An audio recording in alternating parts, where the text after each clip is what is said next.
పెట్టండి. 2025 సంవత్సరంలో దేవుని పక్కన పెట్టి జీవించారు మీలో చాలామంది. దేవుడు ఏమి చేయలేదులే, నేను ఎట్లా జీవించినా పర్వాలేదు అని బ్రతికారు మీరు. మీకు అందరికీ తెలుసు మీరు ఎలా ప్రవర్తించారు.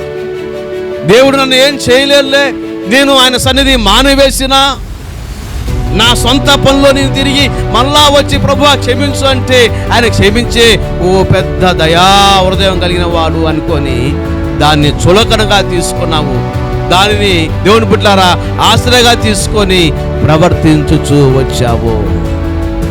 అయితే ఇది క్షేమము కాదు, ఇది మంచిది కాదు. ఇది ఆత్మీయ జీవితము నాకు దేవుని బిడ్డలారా ఆత్మీయతలో వృద్ధి చెందటానికి ప్రయోజనకరమైనది ఎంత మాత్రము కాదు. ఇటువంటి నిష్ప్రయోజనమైన వాటిని ఈ నూతన సంవత్సరంలో మనం ప్రక్కన పెట్టేసేయాలి. ఏది నీ ఆత్మీయ జీవితాన్ని ఆత్మీయ ఉన్నతిని పాడు చేస్తుందో వాటిని నీవు దృష్టి పెట్టి పక్కకు తీసివేయాలి. దేవుని స్తోత్రం చెప్పరా. నీ ఆత్మీయ జీవితమునకు ఎవరు ఆటంకంగా ఉంటున్నారు, ఏ పని ఆటంకంగా ఉంటుంది, ఎవరు అభ్యంతరకరంగా ఉంటున్నారు, వాటిని తీసివేయండి. అటువంటి వ్యక్తులకు దూరం ఉండండి. దేవుని బిడ్డలారా జ్ఞాపకం చేసుకోండి.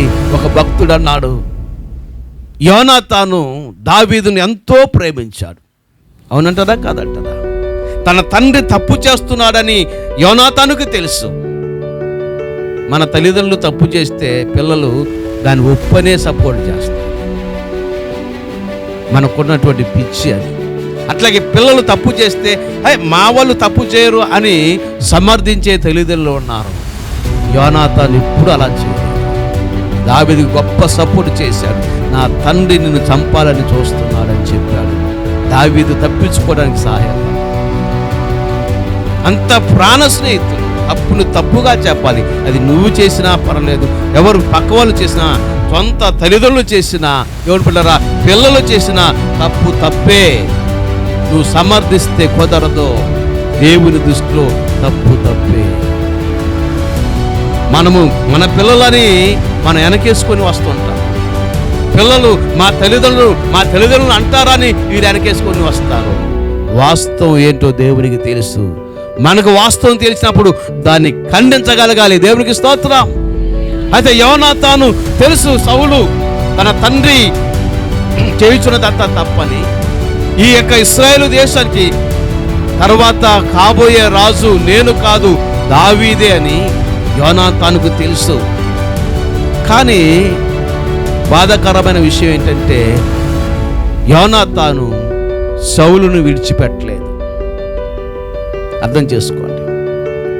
తన తండ్రి దేవుని ఆత్మను కోల్పోయాడు, దురాత్మ చేత పీడించబడ్డాడు, అభిషేకించబడిన వాడు కాబోయే రాజుగా ఉన్నటువంటి దేవుని దృష్టిలో దేవుని హృదయానుసారుడిగా ఉన్నటువంటి దావీదును చంపడానికి ప్రయత్నం చేస్తున్నాడు. తన తండ్రి చేసేదంతా తప్పే, పాపమని తెలిసి కూడా ఆయనతోనే ఉండిపోయాడు.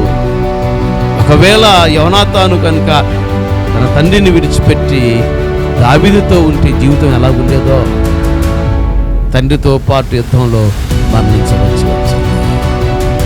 పాపముతో, పాప సంబంధులతో, దేవునికి దూరస్తులైనటువంటి వారితో, దేవుని భయము లేకుండా జీవించే వారితో మనము కూడా అంటకట్టుకొని ఉంటే ఇటువంటి ప్రమాదకరమైన పరిస్థితులు వస్తాయి.